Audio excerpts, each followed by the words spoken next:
Welcome back to my channel. So আজকে হচ্ছে 14th March, that is আজকে দোল। তো আমরা এই দোলের ভ্যাকেশনটা কাটাতে যাচ্ছি, মানে চলে যাচ্ছি দীঘাতে দুদিনের জন্য, মানে Sunday we will be coming back. তো এবার আমরা সবাই মিলে যাচ্ছি, লাইক আমরা, তারপর মামা বাড়ি, আমরা সবাই মিলে যাচ্ছি। So it will be with lot of joy and fun. তো তোমরা ব্লগটা পুরোটা দেখতে থেকো, আমি সব কিছু তোমাদের সাথে শেয়ার করব। আর এখন অলমোস্ট 6:30 বাজতে যায়। আমাদের প্ল্যানই ছিল 6টায় বেরোনো, এনিওয়ে কোনোদিন প্ল্যানে কিছু হয় না। সো আমরা ওই হয়তো 6:30 নাগাদ বেরাবো। তো আমি এখন স্নান করে স্কিন কেয়ার করে নিয়েছি, আমি জাস্ট একটু সানস্ক্রিনটা অ্যাপ্লাই করে বেরিয়ে যাব। তো বেরিয়ে তোমাদের সাথে দেখা হচ্ছে। তারপর আমরা মোটামুটি ওই 6:30টার মধ্যে বেরিয়ে গেছি। আর সত্যি বলতে এত সকালে না জার্নি করতে একদম ভালো লাগে না, কিন্তু হ্যাঁ একদিক থেকে ভালো, তাড়াতাড়ি পৌঁছানো যায়। আর আমি এখানে গাড়িতে বসে মুড়ি বিস্কিট খাচ্ছিলাম, তারপর একটা জায়গায় নেমে একটু গ্রিন টি খেয়ে নিলাম, যদিও এখানে গ্রিন টি পাবো আমি এক্সপেক্ট করিনি। আর এখানে আমি আমার বোনকেও গাড়িতে নিয়ে নিয়েছি। আর এখানে আমি ক্যামেরা খুলেছি বলে ও বলছে আরে আমাকে আগে বলবে তো। তারপর আমরা একটা জায়গায় দাঁড়িয়ে ডাব খেলাম। আর দীঘা এলে রোড সাইডে দাঁড়িয়ে ডাব খাওয়াটা তো একদম কম্পালসারি। তার মানে এটা ভেবো না যে আমি ডাব লাভার, বাট হ্যাঁ এখানে ডাব একটু খেতে ভালোই লাগে। আর তারপর দেখা হয়ে গেল আমাদের দেশি মুরগির সাথে, যেটা দেখেই তো আমার দেশি মুরগির ঝোল খেতে ভীষণ ক্রেভিং হচ্ছিল। তারপর একটু শশা মাখা খেয়ে নিলাম। আর এই কোলাঘাট থেকে দীঘা যাওয়ার রাস্তাটা যেন বেশি টাইম লাগে, তার মধ্যে আমাদের গাড়িতে রঙও ছেড়েছিল বাচ্চারা। তো ফাইনালি একটু সমুদ্রের দেখা পেলাম। আর সমুদ্রটা না আমার দূর থেকে দেখতেই ভালো লাগে। অ্যাকচুয়ালি আমার একটু জলে ফোবিয়া আছে, তাই জন্য আমার সমুদ্রতে কাছে গেলে মনে হয় যেন আমি ভেসে যাব। তো আমরা মোটামুটি ওই 12টা 12:30 নাগাদ হোটেলে পৌঁছে গেছিলাম। আর আমরা ছিলাম হোটেল ডালটিনে, যেটা নিউ দীঘাতে। আর অনেস্টলি হোটেলটা প্রচণ্ড ভালো ছিল and it was neat and clean. তো যেতেই আমাদেরকে ওয়েলকাম ড্রিঙ্ক সার্ভ করা হলো। আর আমাদের রুমটা ছিল 4th ফ্লোরে। তো চলো তোমাদেরকে রুম ট্যুরটা একটু দিয়ে দিই। রুমটা আমার পার্সোনালি ভীষণ পছন্দ হয়েছে আর খুব কমফোর্টেবলও। আর রুমের ফ্লোরে একটা ধুলোও ছিল না, এতটাই পরিষ্কার। অনেস্টলি স্পিকিং ভালো জায়গায় থাকলে না সত্যি খুবই ভালো লাগে। আর হোটেলের অ্যাম্বিয়েন্সটাও খুব সুন্দর ছিল। And this was the balcony. আমি তো ফার্স্টে স্লাইডিং ডোরটা খুলতেই পারছিলাম না, এত ভারী, বাট ব্যালকনিটা খুবই সুন্দর ছিল। So this was all about our room tour. তো চলো এবার তাড়াতাড়ি ফ্রেশ হয়ে নিই। আর এত সুন্দর রোদ দিচ্ছিল বলে আমি একটু ক্লিপিংস নিয়ে নিলাম। আর এই দিকে এটা এসে তো প্রথমেই খাটে শুয়ে পড়েছে আর এদিক ওদিক তাকিয়ে তাকিয়ে দেখছে। আর এটা কিন্তু ছোটো বোনের ফার্স্ট ট্রিপ। আর এখানে আমার বড় বোন ওর ফ্রেন্ডকে ভিডিও করে করে দেখাচ্ছে, তাই জন্য আমি একটুকে ইন্টারাপ্ট করছিলাম। বাট ছোটো বোন ভালো, ও কি সুন্দর শুয়ে শুয়ে দেখছে। তো তারপর আমরা সবাই ফ্রেশ হয়ে বেরিয়ে পড়লাম লাঞ্চ করতে। আর তারপর আমরা লাঞ্চ করে চলে গেলাম রুফটপে। আর রুফটপটাও ভীষণ সুন্দর, আর পুলটাও বেশ অনেকটাই বড় ছিল। আর এটা হচ্ছে সন্ধ্যাবেলা, আমি একটু ওর সাথে টাইম স্পেন্ড করছিলাম। আর মা দেখো ওর সাথে খেলা করছে।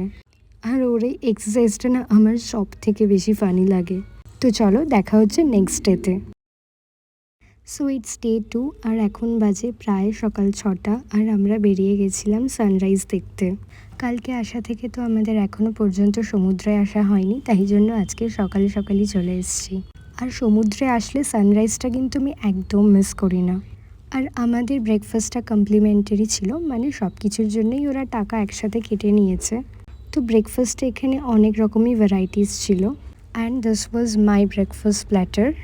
তো এখানে আমি আর বোন বসে ব্রেকফাস্টটা করছিলাম, আর বাকিদের অলরেডি করা হয়ে গেছিলো।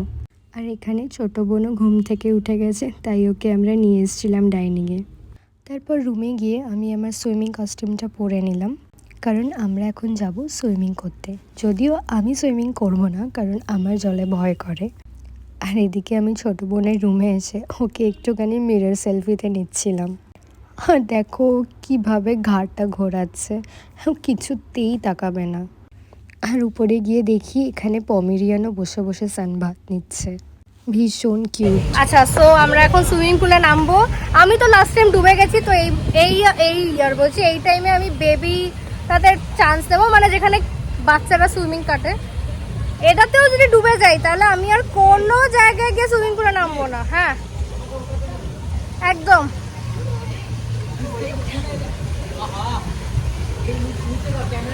আর অ্যাজ ইউজুয়াল আমি এখানে বসে বসে পায়ে জল দিচ্ছিলাম, আর ওইদিকে আমার মামা, মিমি, বাপি সবাই জলে মজা করছিল। আর এখানে আমি একটু সাহস করে জলে নামার চেষ্টা করছিলাম ঠিকই, কিন্তু আমার ভীষণ ভয় করছিল। তো আমার জন্য পাড়ে বসে পা ভেজানোটাই বেটার অপশন ছিল। আমার বাপি মাস্ত জলে মজা করেছে, কিন্তু আমি যেহেতু না ভয় পাই, তাই জন্য আমি পাড়ে বসেই মজা করছিলাম। একবার এই দিকটা যাচ্ছি, একবার ওই দিকটা যাচ্ছি, আর ওই বাচ্চাদের দিকটাতেও আমি গেছিলাম, বাট আমার তাও ভীষণ ভয় করছিল। জাস্ট পাটুকু ভিজিয়েছিলাম, তাতেই আমার পা পুরো ট্যান্ড হয়ে গেছে। তারপর মামা এখানে একটু তরমুজ কেটে দিল, তো সেটাই আমি আর বোন মিলে খাচ্ছিলাম। আর আমি এখানেও স্কিন কেয়ার করতে একদম ছাড়িনি। তো এখন বাজে ওই বিকেল ধরো 5টা, 5:30 নাগাদ, আর আমি এখানে রেডি হয়ে গেছি। আমরা যাব একটুখানি দীঘার বাজারে। বাজার বলতে ওই টুকটাক দোকানপাটগুলো ঘুরতে। আর এই টপ আর স্কার্টের লিঙ্কটা আমি তোমাদেরকে শেয়ার করতে পারবো না, কারণ কি এটা আমার অনেক আগের। আর এখানে আমাদের সাথে ছোট বোনও রেডি হয়ে গেছে বেরু যাওয়ার জন্য।